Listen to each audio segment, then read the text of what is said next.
Pride and Prejudice is a novel by Jane Austen, an English novelist, and has become one of the best-known and most widely read writers. She was born in 1775 in Steventon, Hampshire. She was home-educated by her father, George Austen, the rector of the Anglican parishes. Penultimate of 8 children, she was very close to her sister Cassandra. Between 1795 and 1799, Jane Austen started to write her most famous works, Pride and Prejudice and Sense and Sensibility. In 1805, Jane's father died and she was forced with her mother and her sister to move in Southampton. Jane Austen never got married and she died at the age of 41 in 1817.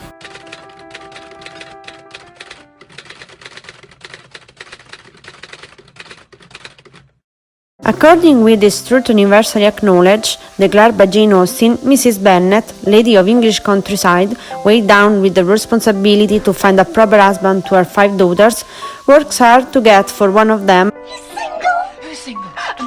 the rich bachelor who suddenly arrives to Longbourn thanks to a generous providence. With a domain of £5,000 a year, Mr. Bingley arrives with 2 snob sisters and an aristocratic and haughty friend, Mr. Darcy, of £10,000 a year, not enough to tolerate his scornful attitude. Mrs. Bennet proclaims out loud as she goes hunting for the nice Mr. Bingley, who soon falls victim of the charm of the beautiful firstborn, Jane Bennet. In the city comes Mr. Collins, cousin of the girls and rightful heir to Longbourn. Collins asks Elizabeth to marry, but she refuses. Mr. Collins, determined to find a wife, asks Charlotte Lucas, Lizzie's best friend, to marry him. Wickham, a militia officer, tells Elizabeth how Darcy made his life difficult, depriving him of the ecclesiastical benefit intended for him by Darcy's father. Wickham was in fact the son of Darcy's father's administrator. From Darcy's father, Wickham manages to obtain the promise of becoming a pastor in an important parish when he takes his vows. That makes Mr. Darcy a despicable man in Elizabeth's eyes. When the marriage between Jane and Bingley seems imminent, he is forced to return to London. Elizabeth suspects it's a plan of the sisters and Darcy to separate them as they feel Jane inappropriate to marry a man like Bingley. Later, Elizabeth will meet Darcy visiting her friend Charlotte. Darcy is in fact the niece of Lady Catherine de Bourgh, a woman of the high aristocracy and Collins' neighbour. Elizabeth learns that, as she suspected, it was Darcy who had her sister Jane separated from Bingley.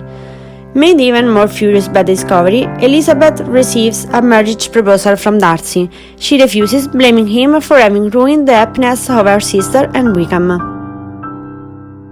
The next day, Elizabeth receives a letter from Darcy, where he turns out to be an intelligent, generous and honest man, able to admit his mistakes, thus gaining the love of Elizabeth, who discovers that it is actually Wickham who lied. Lydia, Elizabeth's sister, escapes with Wickham, ridiculing the whole family. Thanks to Darcy, the two get married in order to save their reputation. At the end of the novel, Darcy encourages his friend Bingley to marry his beloved Jane and propose himself again to Elizabeth, having since through a debate between his aunt Catherine de Bourgh about their alleged marriage that the girl had changed her mind about him.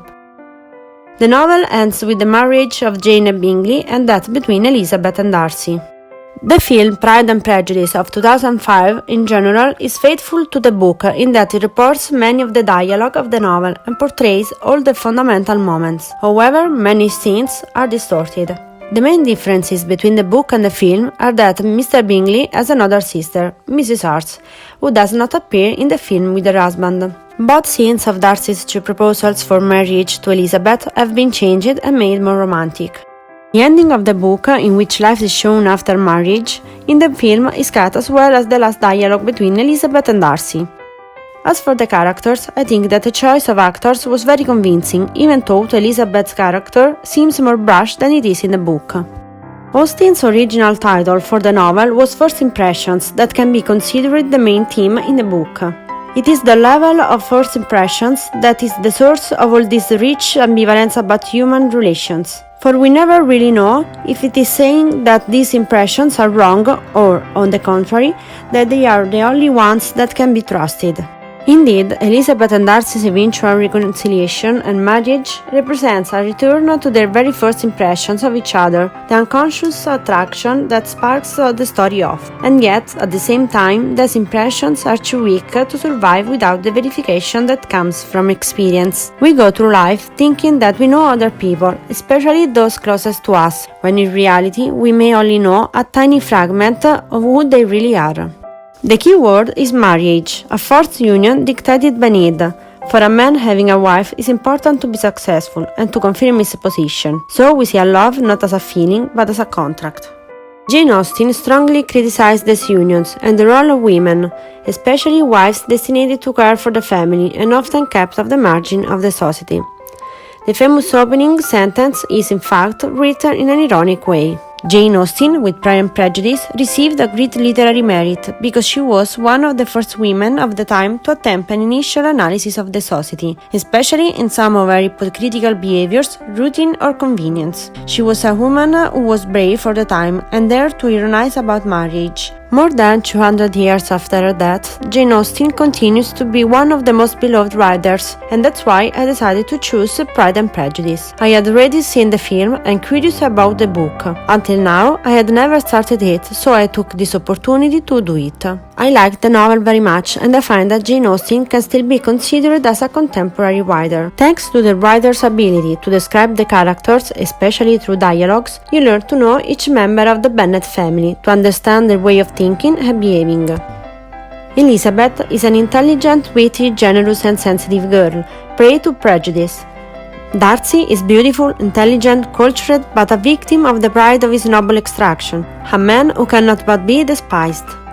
Going forward, we begin to realize that the impression we had of him does not correspond to the truth, that much of his appearance was due to embarrassment and shyness. Pride and Prejudice is a novel that offers a vision of a society of other times, so far from today's ones that is difficult to understand. It seems almost absurd that love between two people can only be born and grow thanks to looks and a few words exchanged. All feelings, situations and thoughts are so well described that Jane succeeds in making the reader totally involved in every suffering and every doubt.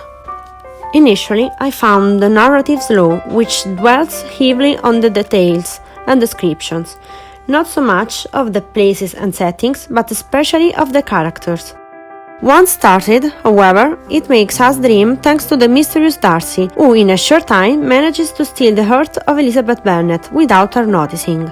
Despite the vulgarity of her mother and her two embarrassing younger sisters, in fact Darcy is bewitched by the subtle charm and great intelligence of Elizabeth.